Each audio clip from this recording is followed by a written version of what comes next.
Merci à vous de nous rejoindre donc ou de nous suivre encore une fois en replay, quelles que soient les plateformes que vous utilisez, y compris d'ailleurs en Facebook Live. Je n'ai pas salué celles et ceux qui nous suivent sur les réseaux Facebook. Merci à vous d'être nombreuses et nombreux pour assister à cette émission. Émission donc spéciale consacrée au Tour de France parce que ça a été une nouvelle attendue, c'est le moins que l'on puisse dire, souhaitée, espérée. On reste encore dans le domaine de l'espoir parce qu'on voit bien qu'il y a des tas de doutes qui sont autour, non pas de l'organisation même, parce que ça du côté de chez ASO on peut leur faire confiance, mais autour de la façon dont l'évolution de la crise que nous connaissons va impacter ou pas cette nouvelle édition. Mais oui, le Tour de France 2020 aura bien lieu. Josy Poueyto, vous avez fait partie de ces personnes qui ont été contactées, comme beaucoup de maires et de représentants de collectivités, qui ont été contactés par Christian Prudhomme, par l'équipe d'ASO, lorsqu'il s'agit d'imaginer toutes les voies de recours, parce que d'abord, il y a eu l'idée de reporter un petit peu, et puis là, cette année, date totalement inédite. On va partir à la fin de l'été. Oui, bonjour Eric, bonjour à tous. Oui, nous partirons, enfin il partira parce qu'il y a un moyen aussi qu'il partira. Ici partira, c'est certain. Voilà. Non, mais c'est vrai que le Tour, alors les questions se sont posées effectivement à plusieurs reprises. J'ai envie de dire que ce qui a un peu libéré Christian Prudhomme, que je salue, que je remercie, parce qu'il n'a absolument jamais baissé les bras pour que le Tour ait lieu. Il n'a jamais voulu ni accepté l'idée que le Tour ne se fasse pas cette année. Et donc, ce qui nous a quand même permis de voir un peu les choses avec un peu plus de perspective, c'est le fait que les JO ont été complètement décalés à l'année prochaine. Ce qui fait que nous avions, j'ai envie de dire, un boulevard en matière de temps. Et la date butoir qui aurait pu les gêner le plus, c'est le départ de la Vuelta, qui, elle, était prévue le 14 août. Je les salue d'ailleurs aussi, Javier et toute l'équipe. Mais bon, comme c'est la même maison, j'ai envie de dire, tout le monde a décalé. Et nous voilà. Donc nous ici, nous sommes pour la 9e étape et nous les accueillerons donc le dimanche 6 septembre. Alors justement, on va parler de cette 9e étape dans quelques instants avec vous, Jean-Jacques Lasserre et Robert Casadebé, que l'on va joindre en liaison téléphonique. Mais d'abord, on va se mettre pratiquement au départ. On va partir depuis le début et grâce à ce petit clip de présentation d'ASO, on va suivre les premières étapes jusqu'à ce que nous arrivions ici, au cœur de ces étapes des Pyrénées. Regardez.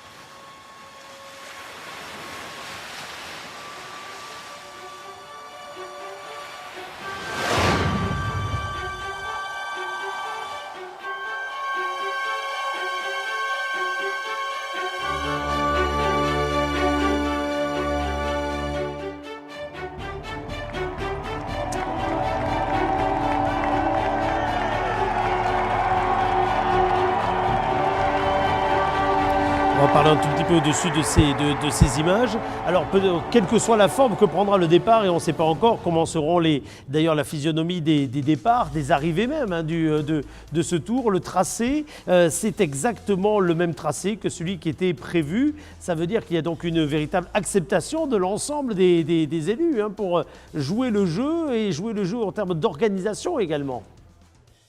Les villes, parce que je laisse évidemment Jean-Jacques Lasserre s'exprimer pour le département.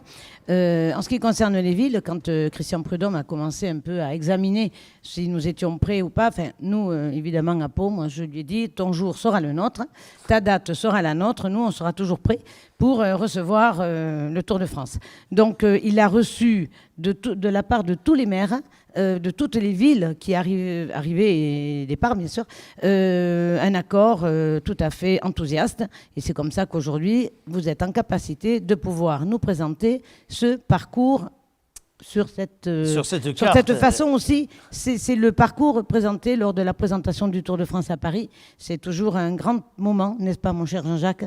Un grand moment quand nous sommes au Palais des Congrès, quand la présentation du Tour se déroule. On découvre tous le Tour au fur et à mesure. Et c'est pour toute la France, c'est extraordinaire parce qu'on découvre tous qui y est, qui n'y est pas. Voilà, quand le secret arrive à être gardé. Là, on s'approche, on voit bien là, qu'on commence à arriver nous voici à la Reims, sachant qu'après cette étape de 154 km, il y aura également une suite qui promet. Alors Mathieu Ladanius, vous allez être sur le départ. Alors, tu as dit Stéphane aussi le sera, mais dans un autre rôle, dans une casquette dont nous parlerons tout à l'heure. Simplement, un mot sur le tracé, puisqu'on parle du tracé, qu'on continue à le voir défiler là. Vous l'attendez comment déjà ce tracé cette année? Vous le qualifierez comment, Mathieu? Bonjour à tous, enfin bonsoir. Le tracé, c'est comme d'habitude, c'est un tracé assez difficile.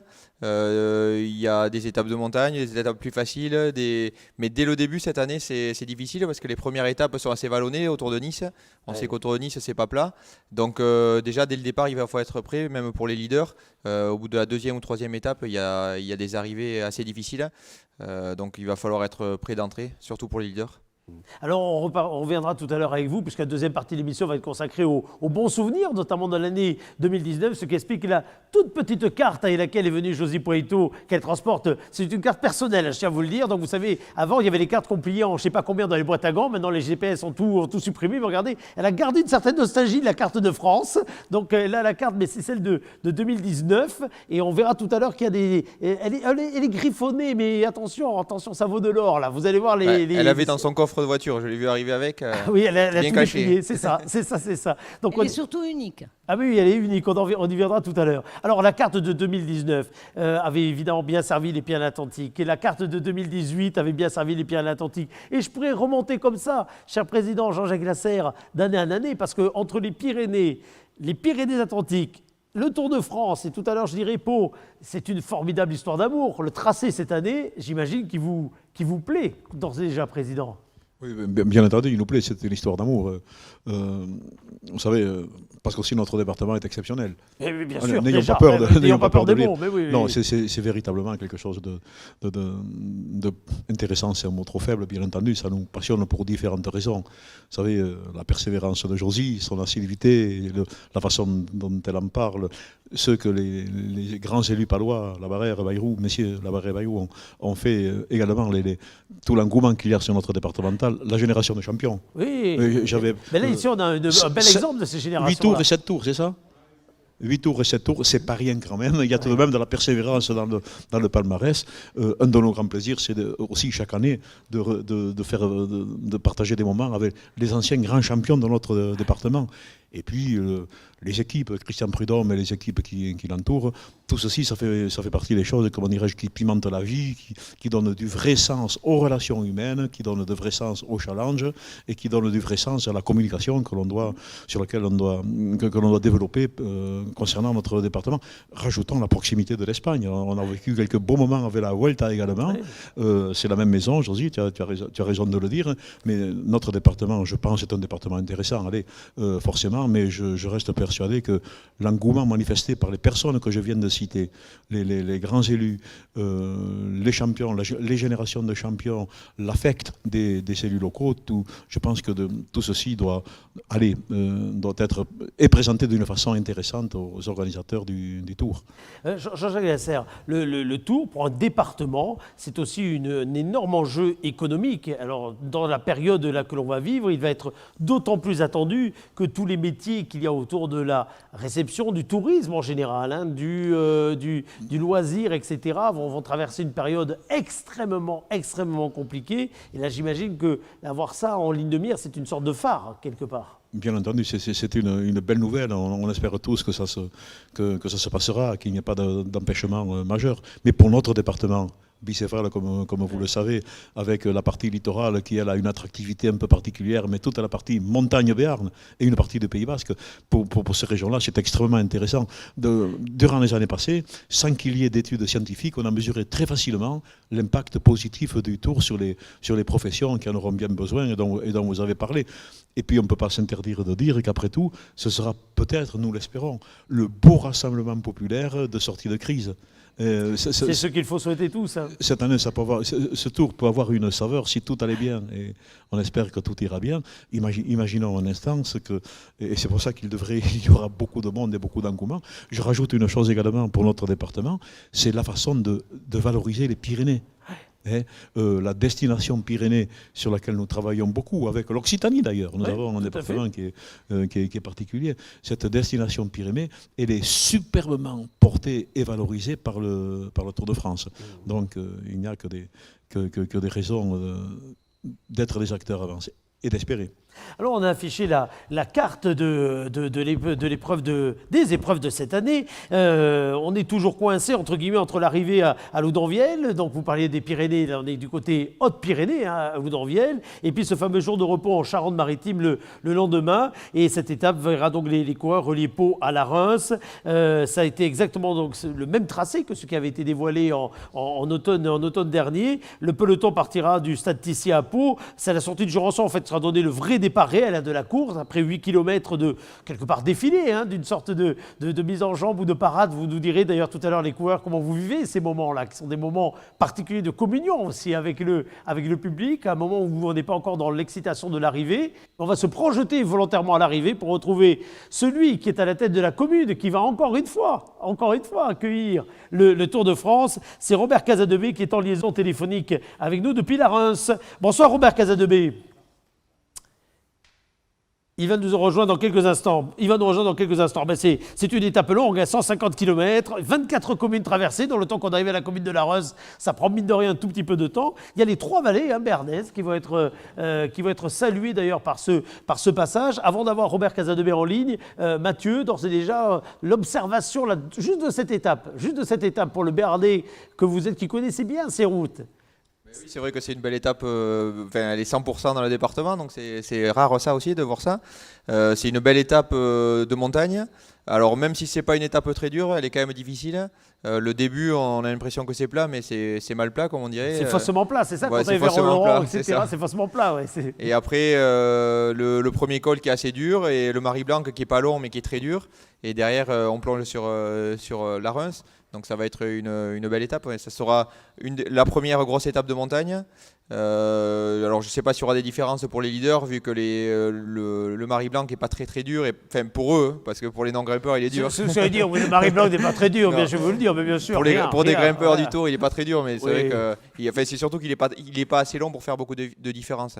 Et après derrière on plonge, donc il n'y aura peut-être pas beaucoup de différence entre les leaders, mais ça sera une belle étape. C'est Stéphane Auger, d'abord bonjour, parce qu'on n'a pas eu le temps déjà d'échanger depuis le début. Lorsqu'on dit le Marie-Blanc n'est pas très dur, vous en gardez quel souvenir lorsque vous étiez en étape? Vous l'avez connu le Marie-Blanc, vous, en étape? Ah oui, bonsoir à tous. Ouais, je l'ai connu, hein. Je ne suis pas d'accord avec Mathieu, pour moi il était très dur. Oui, je sais. C'est pour ça. Oui. C'est un col qui est dur, court et dur, mais comme l'a dit Mathieu, les différences à ce niveau-là chez les pros et notamment au Tour de France se font sur des cols peut-être bien plus longs. Oui.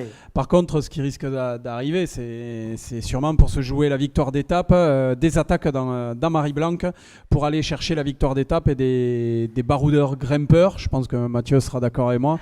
C'est dans ce col que ça va attaquer pour essayer de tout faire exploser et aller chercher cette belle victoire d'étape dans le Béarn. C'est là où on voit aussi le tacticien que vous êtes devenu. Vous l'étiez déjà quand vous étiez dans le peloton, mais là on sent bien qu'il y a également des années de recul là maintenant, Stéphane, eu égard à ce qu'est aujourd'hui ce que sont vos fonctions. D'abord ce que vous avez été avec Cofidis, on l'a dit, mais aussi vos fonctions aujourd'hui. Il y a un travail d'analyse très fort là du parcours. Oui, travail d'analyse. Là, moi, je travaille avec la Société du Tour. C'est pas sur le parcours. Je suis avec les invités, mais on raconte également la course. Vous racontez l'histoire. Vous la on vivez, raconte vous la l'histoire commentez, et on essaye de bien la raconter, quoi, Voilà. dans la mesure du possible. Et non, ça se passe très très bien. Mais c'est vrai que quand on est de l'autre côté, on a plus de recul, on est plus calme. Même en fin de carrière, on commence à ressentir cette maturité qui arrive et on analyse plus facilement. Donc c'est vrai que c'est un petit peu plus facile d'analyser un parcours du Tour maintenant que quand on est jeune coureur. Ah ça y est, nous avons notre vieux routier, parce que maintenant c'est un vieux routier que nous allons accueillir au téléphone. Il n'y a qu'à voir comment il a passé son col là, récemment encore. Robert Casadebé est avec nous en ligne. Bonsoir Robert Casadebé. Est-ce que vous m'entendez, Robert Casadebé ? Le maire de la Reims. Ah, c'est la troisième tentative, on va essayer d'y arriver. Nous ne l'avons pas?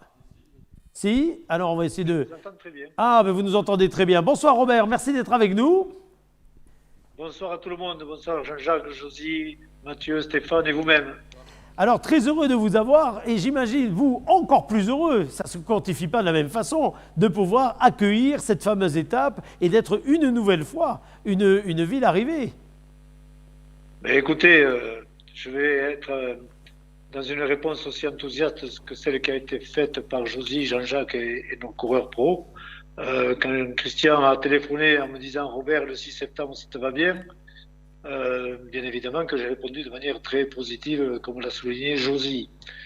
Pour les mêmes raisons qui nous habitent tous. Et donc, le maire que je suis se félicite de se dire que le Tour de France va être ce grand ballon d'oxygène par rapport à cette période pandémique que nous vivons et que ça va être, comment dirais-je, l'événement qui va donner du sourire à la nation, l'événement qui va donner du sourire au territoire, qui va redonner de l'envie à nos coureurs professionnels et qui va faire rayonner nos si beaux paysages pyrénéens du 64 et d'ailleurs, et plus particulièrement sur cette étape.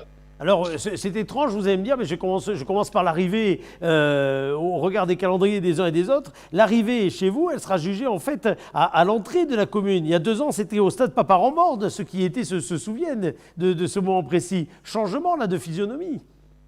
Changement de physionomie, il y a 2 ans, en 2018, nos coureurs, le Tour venait de Lourdes et passait par les Hautes-Pyrénées, le Soulor, l'Aubisque et descendant donc sur la Reims. Et l'arrivée se faisait à la sortie de la Reims au stade Robert Paparamborde.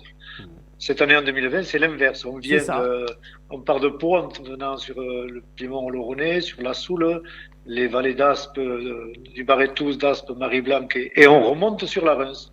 Donc on fera l'arrivée à l'entrée de la Reims. En rentrant à l'arrivée, l'arrivée de l'étape se fera à l'entrée du village côté nord, c'est-à-dire en venant de Pau, et les coureurs remonteront jusque sur la place, rejoindre leur bus d'équipe. La caravane rayonnera sur la partie sud, côté espagnol. Ça veut dire que le village de la Reims sera inondé par l'ensemble de l'organisation de Tour de France et l'arrivée des coureurs se fera de manière très pertinente dans tout le village qui baignera Tour de France. Voilà, et alors, justement, une inondation au sens beau du terme total pour nous. Absolument, et là c'est dans le meilleur sens du terme en effet. Robert Casadebé, lorsqu'on s'appelle Pau, j'ai presque envie de dire, on a presque déjà l'impression sur la carte du Tour qui est quasiment faite là. C'est pas toujours, mais enfin, il y a de très fortes chances. Par contre, lorsqu'on s'appelle la Reims, c'est un coup de projecteur. C'est un coup de projecteur qui se veut donc plus exceptionnel. Sur celui de 2018, coup de projecteur, qu'est-ce que ça a apporté à la commune en termes de visibilité, de reconnaissance, etc. Parce que là, les yeux, c'est pas de la France, c'est pas de l'Europe, c'est souvent du monde entier, sont tournés vers ces villes arrivées, vers ces villes, et la couverture télévisuelle fait qu'on découvre parfois complètement des villes et des villages, en l'occurrence, comme vous, que peut-être parfois on méconnaît. Mais écoutez, il y a plusieurs éléments de réponse à ce stade-là. C'est vrai qu'en 2018, pour la Reims, c'était une première. Ça fut une première qui, ma foi, à la lecture qu'en fait Christian Prudhomme, c'était une belle réussite dans l'organisation que nous avions mise en place. En référence, je me souviens lors d'une conférence de presse que nous avions faite à Pau avec Josie, avec François Bayrou et Jean-Jacques, j'avais dit à Christian Prudhomme, nous serons au niveau de l'excellence que peut être Pau en tant que deuxième ville-étape de France et ASO globalement pour qu'à la Reims, petitement, à notre dimension, nous soyons aussi performants dans cet accueil-là. Nous avons réussi ce pari en 2018, donc ça a bien rayonné sur l'image des territoires de la vallée d'Ossau et du Béarn et du 64 cher à Jean-Jacques.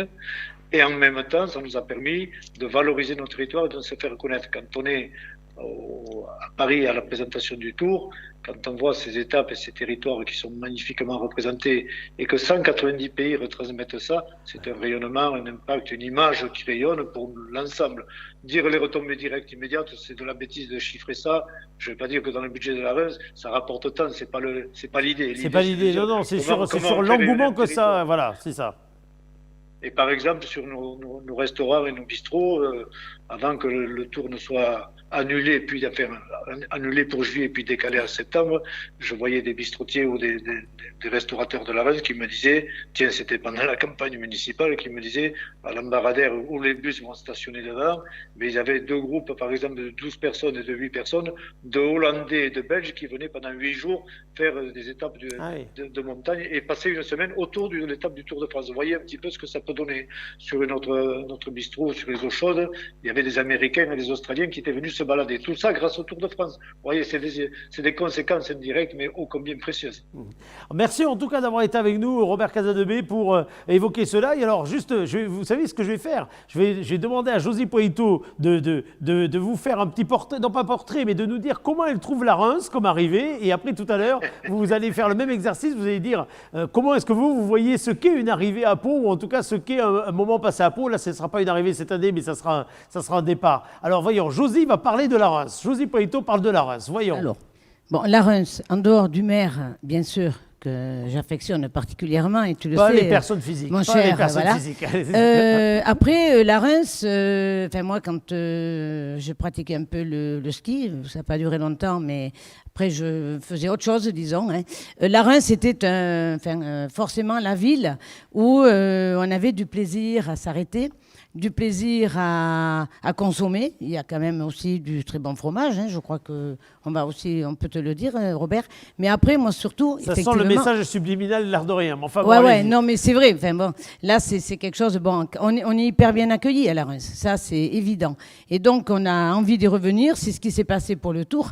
Moi, je veux dire, quand la première fois que le Tour est arrivé, ou qu'il a été question que le Tour aille à la Reims, je veux dire, j'ai été particulièrement heureuse.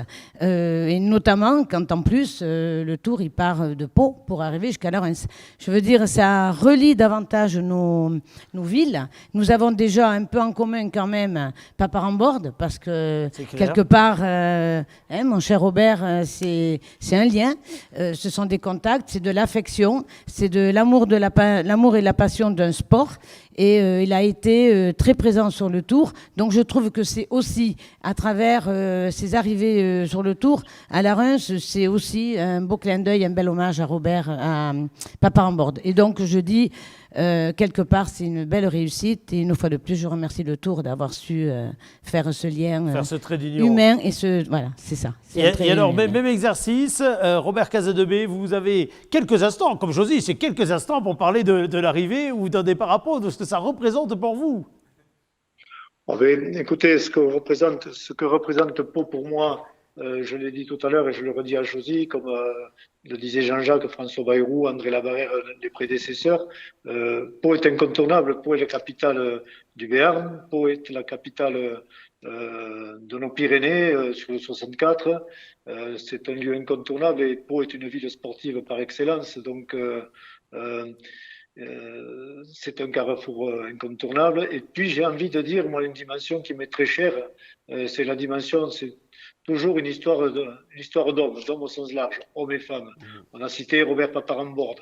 Je viens de citer les grands élus palois et Josie, pour qui j'ai beaucoup d'affection également, et tu le sais bien, Josie. Mais en même temps, comment ne pas penser au fait de rencontrer un bonhomme comme Christian Prudhomme, avec un Gilbert Duclos-Lassalle qui a précédé Stéphane Auger et Mathieu Ladanius. C'est toujours des histoires d'hommes. Quand j'ai parlé avec Christian Prudhomme de faire l'arrivée au stade Robert Paparamborde à la Reims, le rugby, le vélo, nos terroirs, c'est toujours ça qui compte pour moi. Et tant qu'on aura ça chevillé au corps, la pandémie que nous traversons, si on ne raisonne pas comme ça, avec du bon sens, et des hommes qui se parlent de manière où il y a beaucoup plus d'affect, beaucoup plus d'humain, beaucoup plus de rencontres fortes, les hommes et les femmes seront toujours sur ces rendez-vous majeurs. Et Pau et Josie, avec toute l'équipe, et Christian Prudhomme et toute son équipe, ce sont des formidables amis avec qui il fait bon vivre, tout simplement.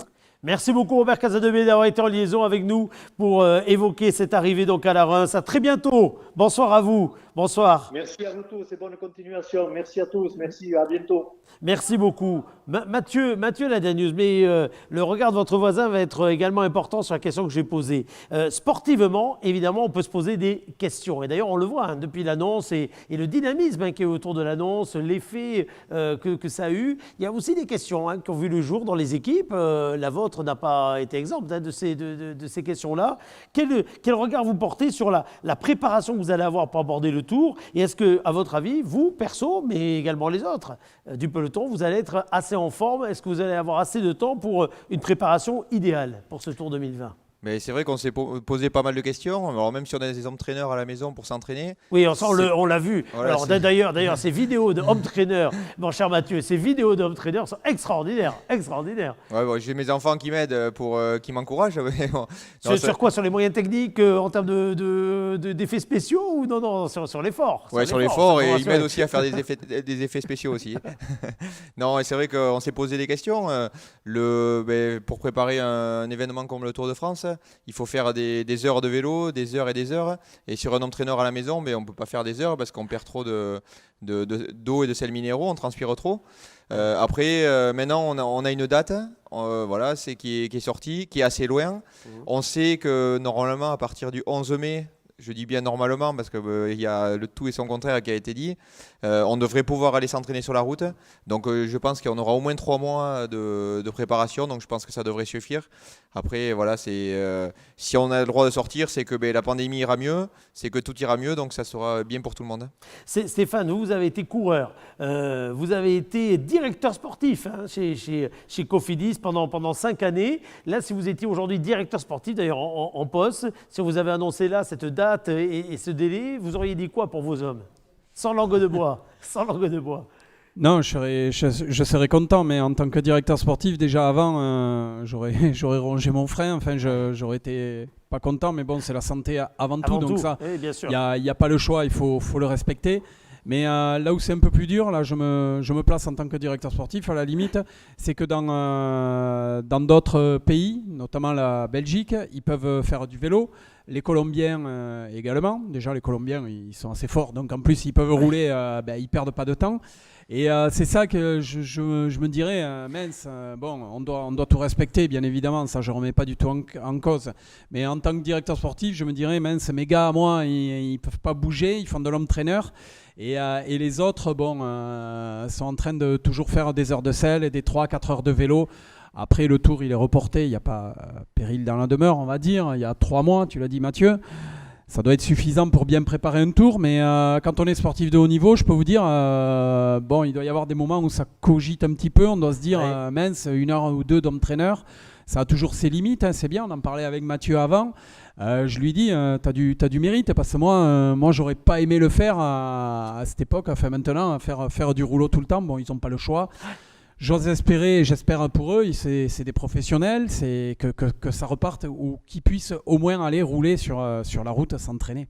Au moins s'entraîner. Alors, on suivra évidemment ce qui va être permis et pas permis dans les mois et pas dans les mois d'ailleurs, dans les semaines qui viennent. Maintenant, avec vous 4, on va jouer un petit jeu de mémoire, si vous voulez bien. On va revenir en arrière.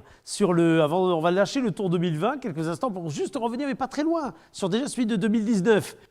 Sur l'effervescence qu'avait par exemple lorsque nous étions au stade Tissier où il y a eu plusieurs manifestations et notamment une qui a permis de célébrer les 100 ans du maillot. Regardez, c'est quelques images qu'on va laisser en fond d'ailleurs à partir de maintenant sur cet écran pendant toute la durée de cette partie de l'entretien, parce que d'aucuns auront pu dire, alors qu'ici évidemment à Pau, mais d'une façon générale, Mathieu et Stéphane, ce Tour 2019, il a eu une saveur particulière, il y a eu une effervescence particulière, bien sûr parce que les héros des étapes, et notamment les héros tricolores, ont marqué beaucoup d'esprit, mais aussi parce qu'il s'est passé quelque chose, et les 100 ans donc célébrés, par exemple du Tour de France, en était un exemple parmi d'autres. Sur cette célébration, d'abord, Josy Poito, d'avoir 100 ans, d'avoir les 100 ans du maillot jaune, ici à Pau. Quel honneur! Ah, mais ça, c'est la reconnaissance d'années de fidélité de la ville à travers, effectivement, vous en avez parlé tout à l'heure, c'est même Robert aussi, par rapport à François Bayrou, à qui on doit quand même ça. On y reviendra après, le Tour des Géants. Le Tour des Géants, on y reviendra parce après. Parce qu'on a cette chance d'avoir eu des maires qui ont toujours aimé le Tour, chacun à leur façon, chacun avec leur regard, mais qui ont tous apporté quelque chose. Et donc c'est vrai que si aujourd'hui, c'était la 72e année que nous l'accueillons, c'est Christian Prudhomme qui nous a fait ce beau cadeau. Je me souviens, moi c'était en juillet 2018, nous étions à Cambo, mon cher Jean-Jacques, et Christian m'a dit, bon, tu révises l'histoire du maillot jaune. Bon, d'accord, je vais réviser l'histoire du maillot jaune. J'en ai pas su plus, hein. Voilà, et la date. Ah oui, puis alors, cette fameuse date. La fameuse voilà. date. La fameuse La date. fameuse parce qu'elle date, avait de bon. l'importance, et oui, elle Donc, avait de il me dit, l'importance. tu révises tout ça. Et bon, alors, évidemment, ça va vite maintenant. Bon, je lui ai dit de suite, on y sera. On sera comme il faut.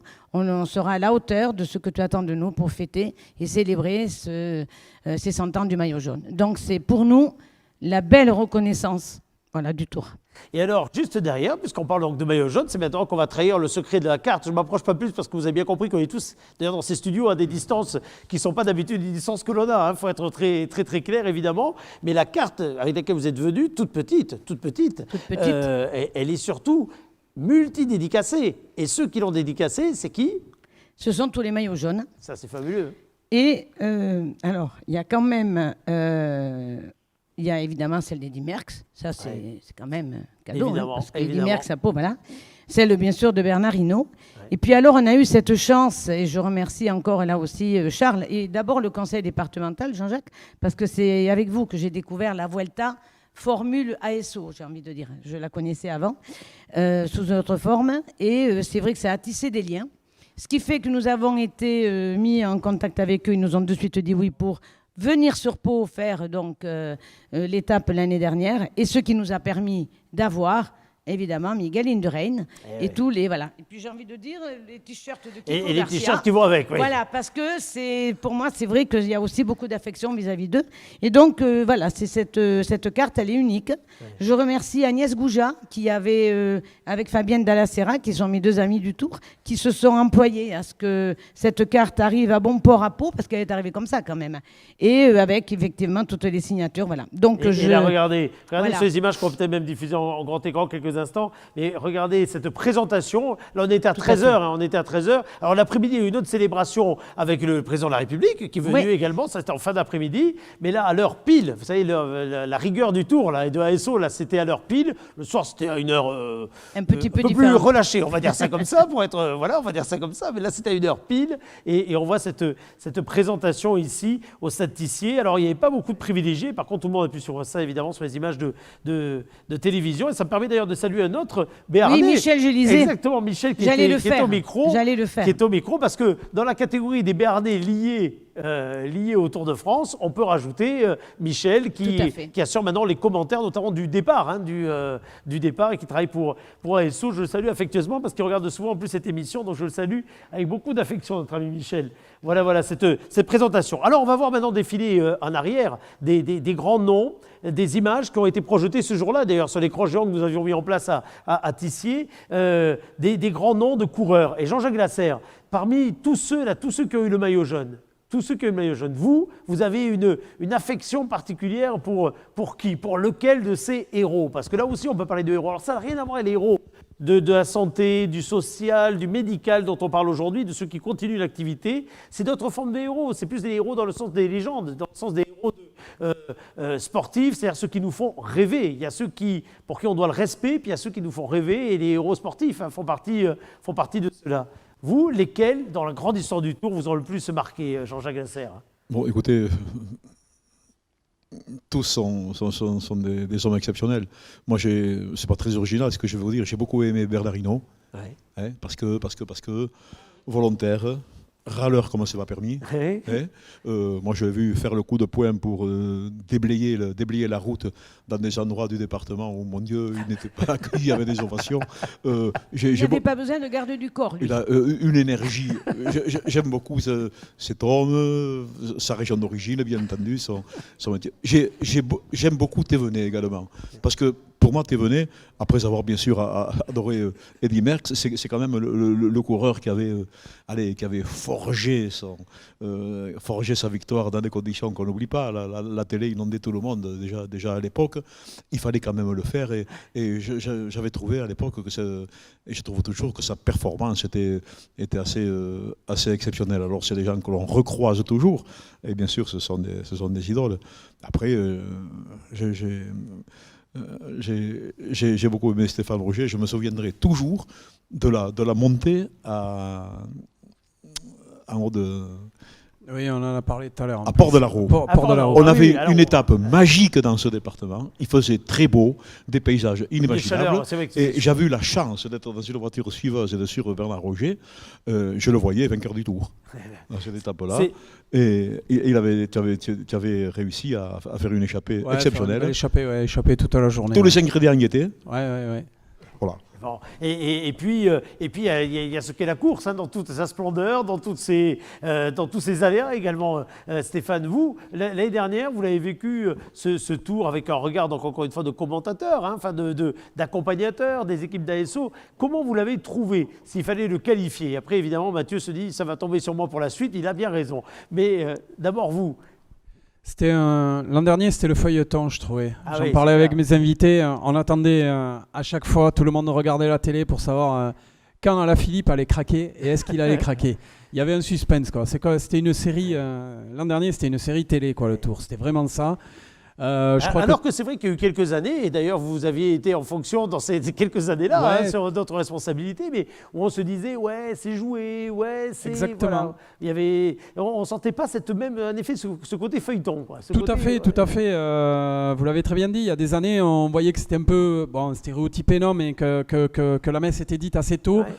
À moins d'une chute ou quoi. Donc, En tout cas, on cherchait que les étapes du jour, quoi. En tout cas, voilà, c'était exact. Et là, par contre, en plus, un Français qui pouvait être susceptible de gagner le Tour.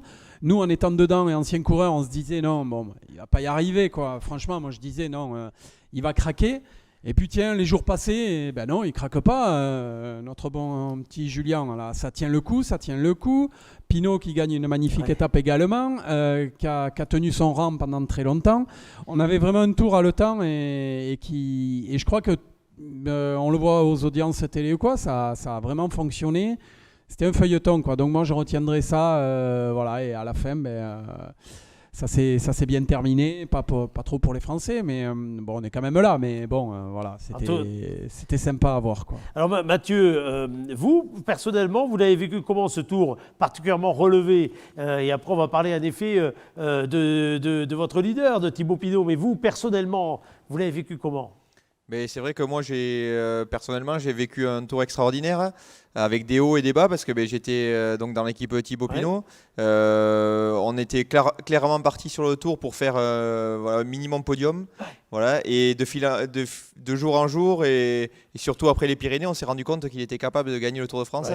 On a eu dans les Pyrénées, c'était le plus fort juste devant. Il était impressionnant, hein, de solidité, entre guillemets. Mentalement et physiquement, ouais, il était. Il exprimait pas à l'écran, mais nous, on en parlait le soir à table et tout, et il était serein, quoi. Il était vraiment fort. Et même l'étape avant la première journée de repos, où il y a eu un cours de bordure, on a perdu un peu de temps. Et le soir même, on s'est remobilisé, on a dit c'est trop tard, il faut pas revenir en arrière. Mais à partir de maintenant, on va tout faire et tout mettre en place déjà pour gagner en haut du Tourmalet. Donc c'était son gros objectif. Et après, à partir de là, c'est là qu'on s'est rendu compte que voilà, il avait tous les ingrédients pour gagner le Tour. Et après, malheureusement, ça s'est mal fini sur sa blessure, mais voilà. On n'en parle pas assez, mais enfin, le rôle d'équipier, hein, vous, comme les autres hein, de l'équipe, c'est un rôle absolument capital, primordial. Et Stéphane, avec son expérience, également directeur sportif, va pouvoir nous dire un mot de ce rôle-là. Parce que c'est vrai que souvent, on se focalise sur les uns les autres, sur les leaders en particulier, mais il y a tout le travail qui est fait en permanence. Oui, sur toutes les courses. Le vélo, c'est un sport individuel. Mais en gros, c'est un sport d'équipe parce qu'un bon leader, s'il n'a pas des bons coéquipiers autour de lui, il n'y arrivera pas. Bernal, s'il n'avait pas eu des bons coéquipiers autour de lui, au Tour de France cette année, il n'aurait pas gagné le Tour de France. Tous les bons leaders ont besoin de coéquipiers autour d'eux qui sont là pour faire le boulot toute la journée, pour les protéger. Après, eux, ils ont le rôle, on va dire, ingrat. Des fois, c'est plus ingrat, parce que c'est voilà, plus ingrat, anonyme parfois. Ouais, nous, on a un gros ingrat, mais si on est moins bien ce jour-là, un jour, c'est pas grave. Si on est moins bien un autre jour, c'est pas grave. Après, on sera mieux. Mais le leader, il doit être bien tous les jours. Et le jour où il n'est pas bien, il doit s'accrocher à 100% parce que s'il perd du temps, il est fichu. Et lui, il doit assumer la pression que lui mette l'équipe, que lui mettent les médias. Enfin, un leader, c'est beau, il est reconnu, mais il a beaucoup de pression sur les épaules. Et toute l'année, Thibaut Pinot, le Tour 2020, on y en parle depuis plus d'un an déjà. C'est clair, je peux bien croire. Donc c'est voilà, moi quand je suis sur le tour, j'ai de la pression parce que forcément, si on y va avec Thibaut Pinot, c'est pour faire la meilleure place possible. Donc j'ai un rôle à assumer et il faut que j'assume par moment. Mais lui, il a encore plus de pression que nous et donc si nous on se loupe, ça se répercute sur lui. Donc il faut des coéquipiers à la hauteur autour d'un leader. Stéphane, comment est-ce qu'on fait justement en cohésion quelque part encore une fois, dans ce rôle de directeur sportif qui a été le vôtre, il y a la performance qu'il faut manager, il y a la santé qu'il faut manager, mais il y a aussi toutes les relations entre les hommes. Et dans le domaine du mental, j'imagine que ce domaine des relations, il a une place tout à fait importante. Vous avez dit un mot qui est très juste, c'est le management, quoi. Il y a 8 coureurs qui sont autour, des personnalités différentes. Il faut que la mayonnaise prenne, donc ça, il faut analyser les tempéraments de chacun. À un moment, dans une équipe, un effectif, c'est 27 coureurs, dans les équipes à peu près, entre 25 et 27 coureurs. Il y en a 8 qui doivent aller autour, avec un leader, des équipiers. Quand on est du côté du staff, on doit avoir confiance à 100% à ses coéquipiers. C'est-à-dire qu'un équipier ne doit pas jouer sa carte personnelle. Ça, c'est interdit. Quand on a un Thibaut Pinot dans l'équipe, on y va pour lui, pour tout faire, pour qu'il fasse podium. Comme il a dit Mathieu en début, il y allait pour faire un podium. Après arrive ce qu'arrive, c'est les aléas de la course, tout ça. Mais on doit avoir des garçons, des gars qui sont là pour le collectif, quand on y va pour faire un podium. Donc tout ça, c'est des petits pulses à mettre en place, à analyser, comme je dis, les personnes. On doit avoir des rouleurs, des gars pour protéger, par exemple, on va prendre le cas de Thibaut, de le protéger sur la plaine, des capitaines de route qui savent remobiliser tout le monde. Remobiliser également quand il y a des coups durs, parce que c'est bien joli, le sportif de haut niveau et le sport, quand ils ont loupé, quand ils ont pris la bordure dans les dents à leur étape, le soir, ça devait être un peu la soupe à la grimace. Et je crois qu'il faut des coureurs, notamment je crois que Mathieu maintenant il sait le faire avec son expérience et les années qu'il a dans le cyclisme pour mobiliser tout ça et se dire allez hop, on balaye tout ça et on repart. Donc voilà. Vous avez vu Jean-Jacques Lasserre, c'est j'ai l'impression qu'il est en train de vous donner aussi 2-3 clés de management supplémentaires pour manager une assemblée et des élus. C'est pareil, ça fonctionne pareil. Oui, à la différence près qu'il est plus menaçant pour moi que moi je ne le suis pour lui. Oui, c'est vrai aussi, mais enfin, vous avez raison. Il y a beaucoup de... Vous avez raison, non, vous avez raison. Arrêtons-nous là, vous avez raison. Ce que dit Stéphane est extrêmement intéressant, non mais c'est ça le management. Voilà, l'encadrement, l'accompagnement d'une équipe, le facteur humain il est inestimable, mais il est aussi très délicat à aborder, à gérer. Ça passe par beaucoup j'imagine, de qualité, la reconnaissance des caractères, le respect des caractères, savoir amener une discipline collective, ça peut être... D'autant que les gens chez vous doivent aussi, je ne dis pas pour mes élus, que j'adore, avoir du caractère. Ouais, chacun doit avoir du caractère dans ce métier-là, mais il faut savoir le mettre de côté pour le groupe et pour le coureur, le leader. Stéphane, est-ce qu'il y a une édition du Tour où lorsque vous êtes passé sur vos terres, et on va voir tout à l'heure avec Mathieu pour l'an dernier, et vous avez gardé un souvenir tout à fait particulier de ce que ça représentait, de ce que ça a impulsé, de ce que ça a véhiculé, ou au contraire, de ce que ça a peut-être donné comme stress qui rendait encore plus compliqué une étape? Ouais, ça met du stress. C'était mon premier tour, je crois, en arrivée des Landes. Il y avait la côte de Oga, j'avais tout le club de supporters là-dedans. Dans la côte, je crois que c'est le Tour 2002 et j'avais les chocottes au départ, j'étais déjà comme ça.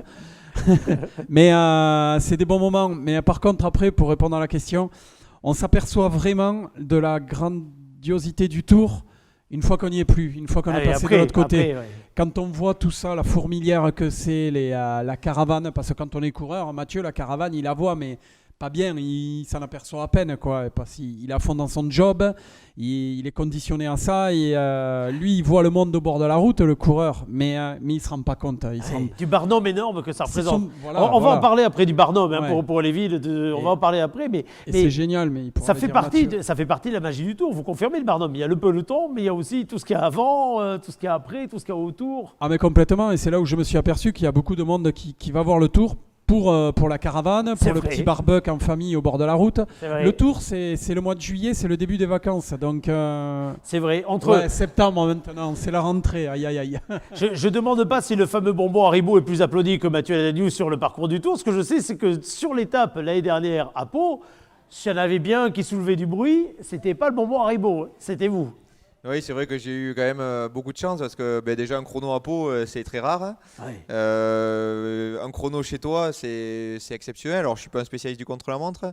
Sur le contre-la-montre, je n'étais pas là pour mettre à 100% parce qu'encore une fois, il y avait du boulot à faire derrière pour Thibaut Pinot. Donc moi, le contre-la-montre, je Ah oui, pouvais ça le veut dire faire. que même sur un contre-la-montre, pardon, tiens, là, d'ailleurs, question purement de néophyte, même sur un contre-la-montre, il faut savoir ne pas tout donner, jouer tactique, etc., par rapport à sa place dans l'équipe, et donc quelque part à la forme de hiérarchie qu'il y a dans l'équipe. Oui, oui, je vais vous dire, par exemple, chez nous, à la FDJ, il y avait 3 coureurs qui ont fait le contre-la-montre à fond. Donc Thibaut Pinot, d'accord. Stéphane Kung et je me rappelle plus lequel c'était, un autre coureur, parce que c'était un spécialiste du chrono. Mais sinon, tous les autres, on le fait pas en dilettante. Mais Non, ça j'imagine. on roule quand même Non, un minimum. Mais ça veut dire que vous gérez plus comme des marathoniens que comme des sprinteurs, en tout cas dans ce Oui, côté-là. Enfin, je prends un exemple. c'est garder le plus de force pour le lendemain, parce que le lendemain, on est important. Donc voilà, alors le leader, comme je disais, lui, il doit se mettre à bloc tous les jours.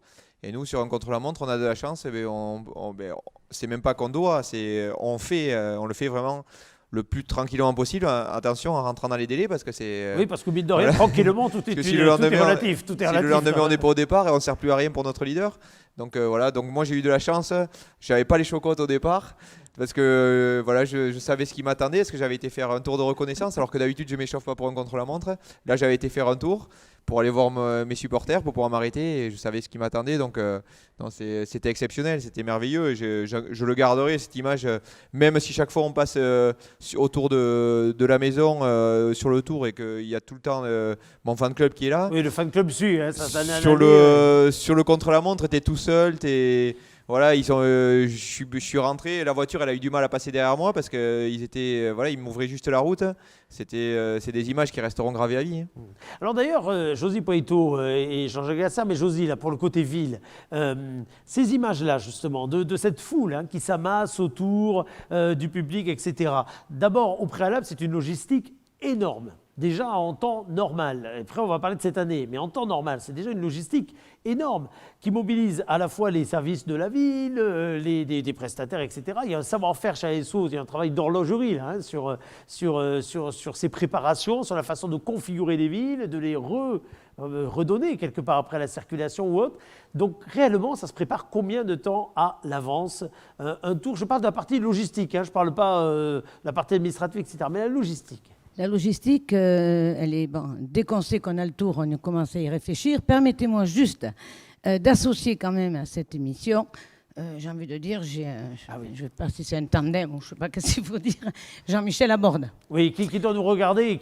J'ai dit qu'il y avait Madame Tour de France, mais il faut qu'il se méfie parce qu'en vieillissant, il pourrait devenir Monsieur Tour de France. Oui, non, mais parce que sans aucune raison. C'est vrai que, alors bon, toute proportion gardée, évidemment, ça n'a rien à voir avec une équipe de. Mais tout seul, on ne fait rien. Oui. Et ça nécessite une confiance absolue entre les personnes. Donc, effectivement, Jean-Michel m'accompagne, je ne dirais pas depuis la dizaine, les vingtaines, voilà.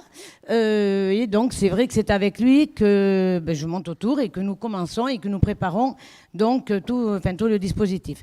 Moi, je veux dire quand même aussi que pour les 2 étapes du contre-la-montre qu'on a eu l'année dernière, parce qu'on en a eu 2 quand même. Oui, parce qu'il y en a eu 2, parce qu'il y a eu la version Vuelta, française et la version espagnole. J'avais négocié en amont avec la Vuelta pour une contre-la-montre quand le contre-la-montre du Tour est arrivé. Donc du coup, on a eu ce bonheur d'avoir 2 contre-la-montre. Et je veux dire là, à ce moment-là, que Stéphane a été avec Jean-Michel, mais pas que. Il y en a effectivement d'autres qui se sont associés. Ont permis de faire le parcours. Parce que les parcours ne pouvaient pas être les mêmes des 2 côtés, puisqu'il y avait 2 contre-la-montre différents. On choisissait par contre une arrivée, évidemment, à la place de Verdun. Enfin, il y avait tout un tas de dispositifs logistiques. Et donc, je veux dire ici aussi que Stéphane, depuis maintenant quelques temps, là, nous l'appelons régulièrement pour venir nous aider sur le parcours final.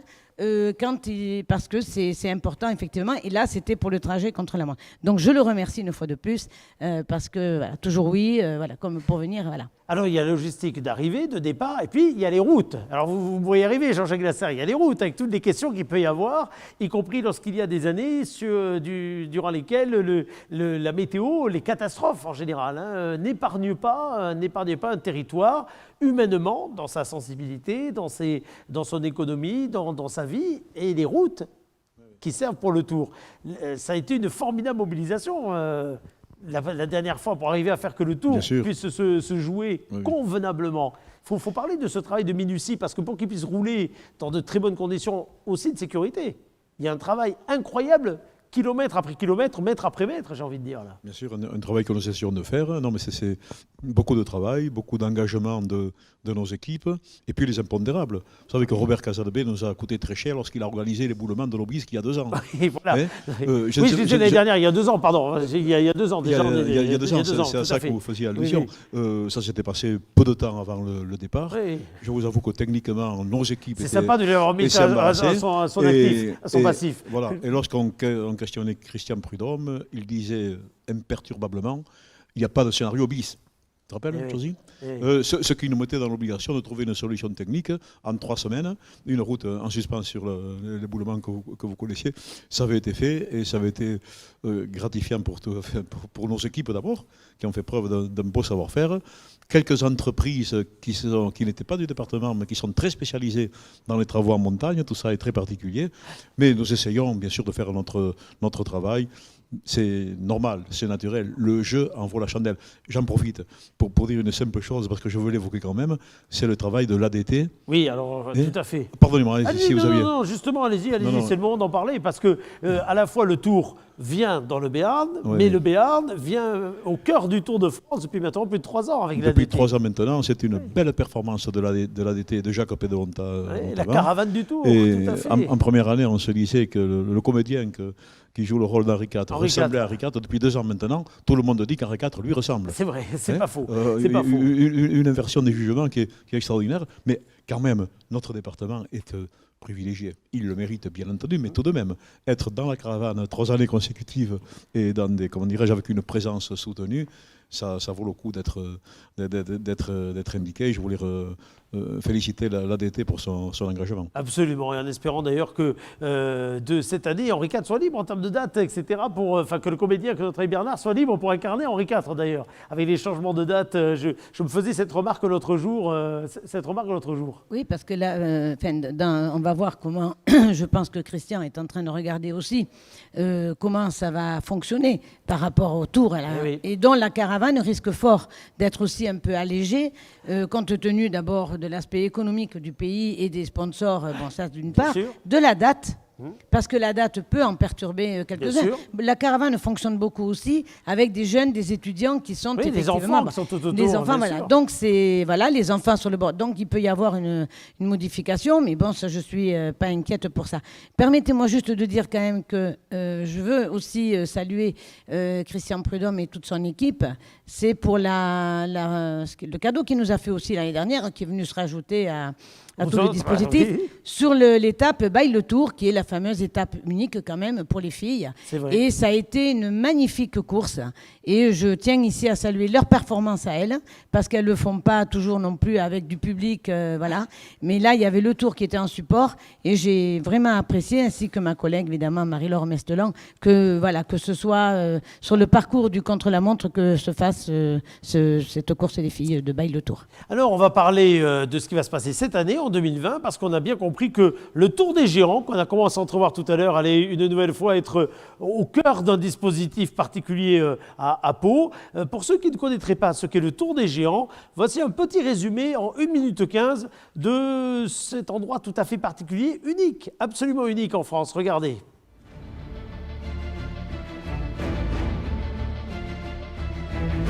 Le Tour de France est une épopée. Et à toute épopée, il faut son mémorial. Un lieu qui retienne le temps et les figures de ceux qui ont écrit et écriront cette légende.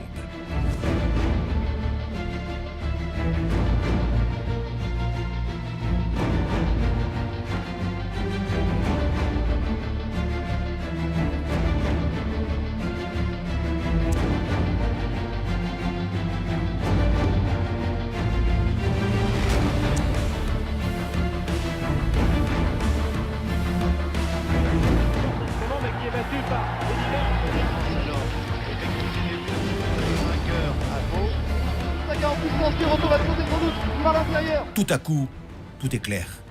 L'avion qui passe, c'est Hinault. Le voici en jaune. Le voici à Paris, où il remporte son premier Tour de France. Consonne, voyelle, consonne, consonne, consonne, consonne, Merckx. On croirait le craquement sec d'une chaîne folle sous des pignons en feu. Nous sommes là à 400 mètres de la ligne d'arrivée. Miguel Indurain ne vient pas d'une autre planète.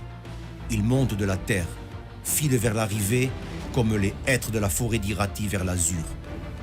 Il est un enfant de Navarre.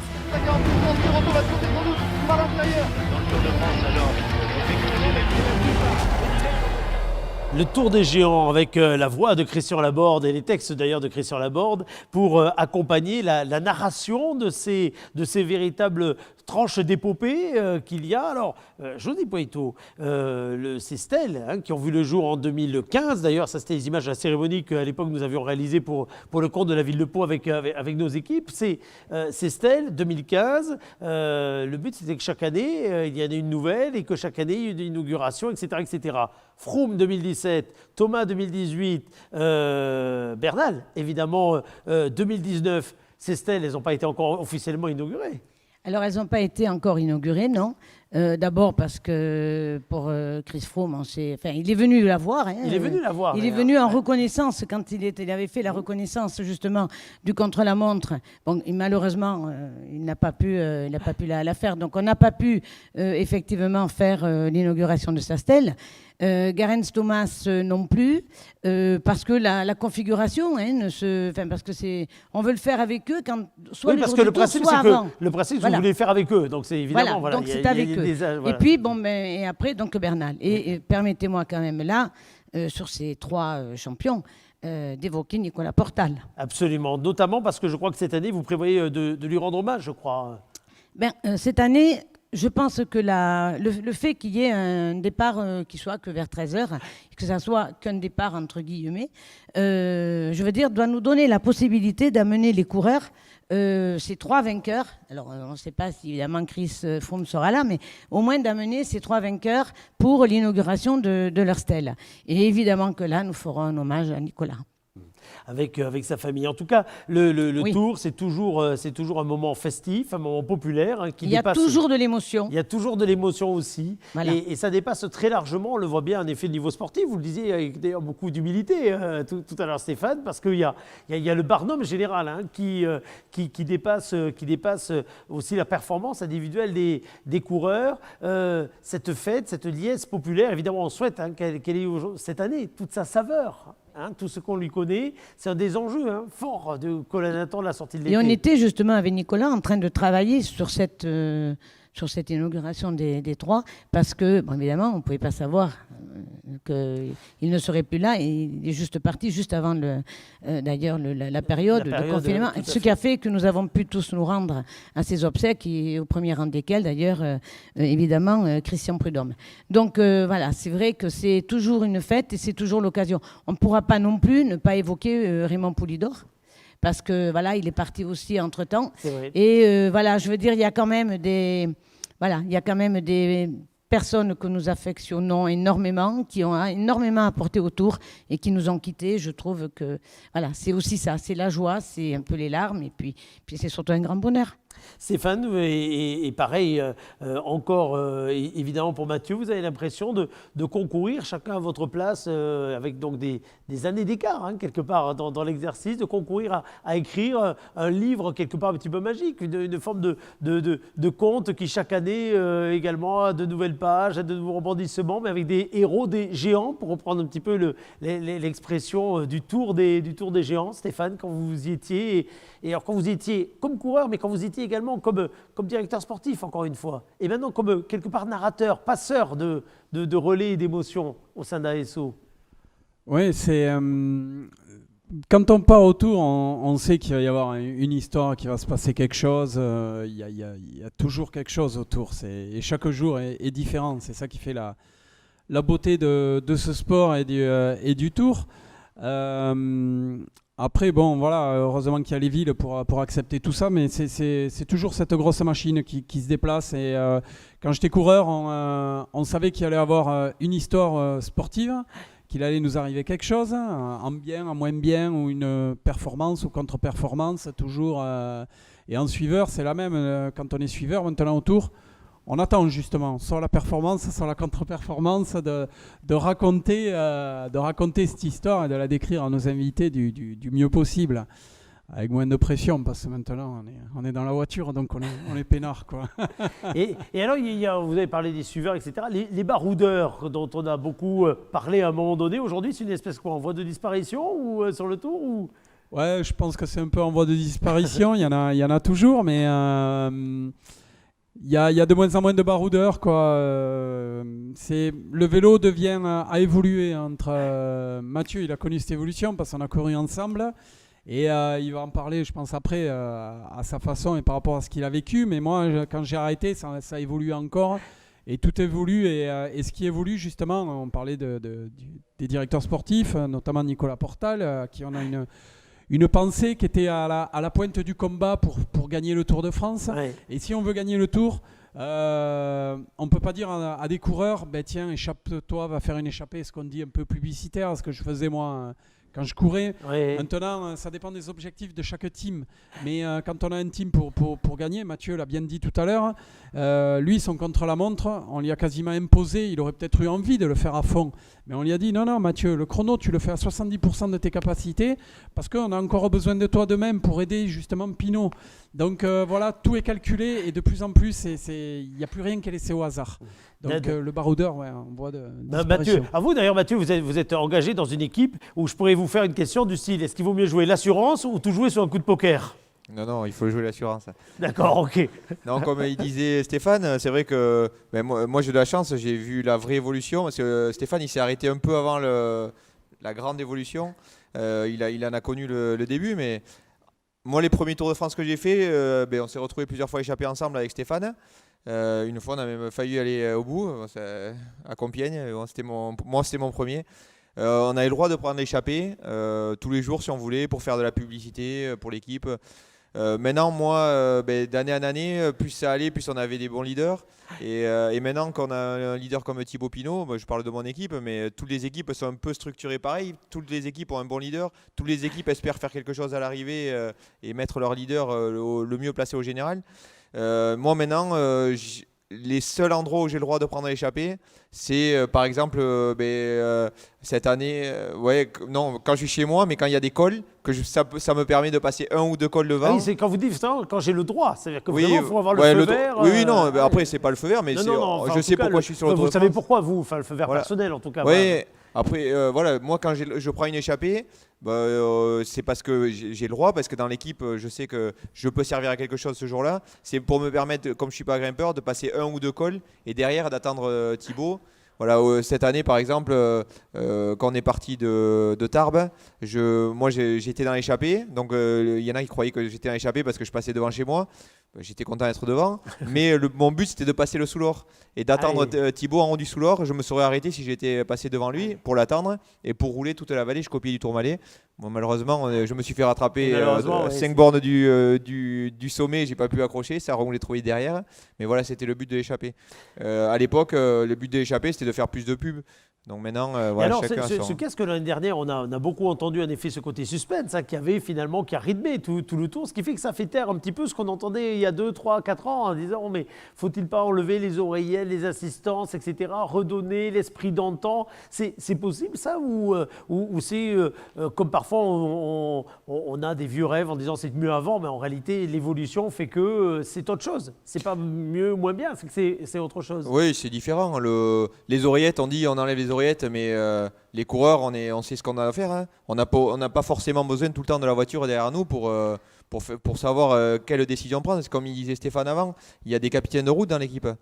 Donc les capitaines de route, ils sont là pour décider dans les moments stratégiques ou difficiles, si on a loupé quelque chose, parce que avant le départ d'une étape, on a fait un briefing, on a vu toutes les routes, on sait notre stratégie à nous, mais cette stratégie-là, elle est obligée d'évoluer pendant la course, parce que les autres équipes ont une stratégie différente, donc voilà, il faut... Mais les oreillettes, ça sert pour la sécurité, ça sert pour aller chercher les bidons, ça sert pour... Après, on n'a pas forcément besoin de l'oreillette, on a déjà fait des courses sans oreillettes, ça s'est très bien passé. C'est comme dans nos métiers, quoi, finalement. Voilà, on peut le faire sans, ouais, mais c'est ça. c'est plus confort avec. Quoi. Voilà. C'est exactement ça. Mais oui, c'est pour ça. C'est exactement pour ça. On peut le faire sans, mais c'est vachement plus confort avec. Donc je pense que tous les sports évoluent. Les sports auto évoluent. Ils ont des voitures plus performantes, des directions assistées. Pourquoi on ne reviendrait pas à l'ancienne avec des directions non assistées? C'est clair. Voilà, la vie évolue, donc il faut aller à l'évolution. Je ne pense pas que si on enlevait cette évolution-là, ça ne changerait rien parce que toutes les équipes sont professionnelles à 100% maintenant. Et tout le monde sait ce qu'il a à faire, donc voilà. Allez, ma toute dernière question, mais elle est en plus sérieuse. Je termine par celle-ci, c'est la plus sérieuse. On comprend bien que, et on le voit dans les images des différentes années passées, cette histoire de transpiration, de sueur, de contact.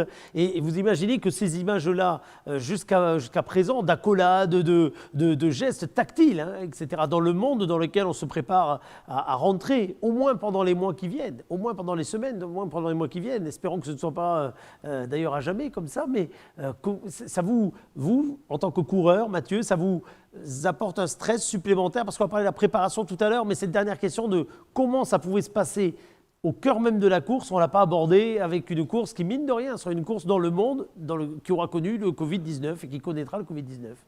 Oui, c'est vrai que on se pose des questions, tout le monde se pose des questions, on ne sait pas comment ça va se passer. C'est vrai que les accolades, tout ça, ça fait partie de l'émotion Vous n'allez aussi. pas courir avec des masques ? Non, je pense pas, parce que ça va être compliqué, je pense. Ou on roulera beaucoup moins vite. Oui. Non, après, c'est spécial. C'est vrai que le Tour de France, les courses de vélo, c'est le public, c'est la proximité des coureurs qu'il aime voir. Au pied des bus, les gens sont là normalement. S'ils sont plus loin, ça va pas être pareil, ça va pas être le même engouement. Et même dans le peloton, entre nous. Après, là, dans le peloton, on n'aura pas le choix. On va pas rester à 2 mètres d'écart les uns des autres. Ça se saurait. Ça sera difficile. Mais et même entre coéquipiers, une accolade à la fin de la course pour se remercier, pour se féliciter, voilà, c'est.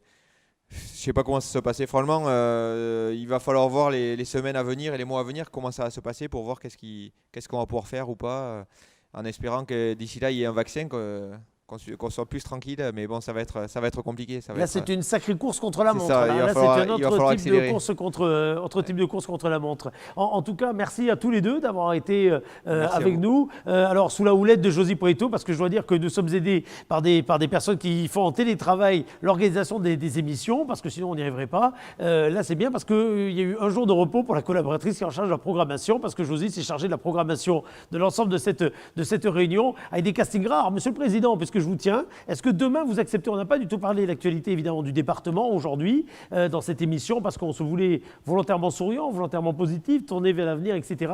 Est-ce que vous acceptez de revenir demain pour évoquer tout ce que le département a fait en matière d'action pour cette crise du Covid-19, Jean-Jacques Lasserre?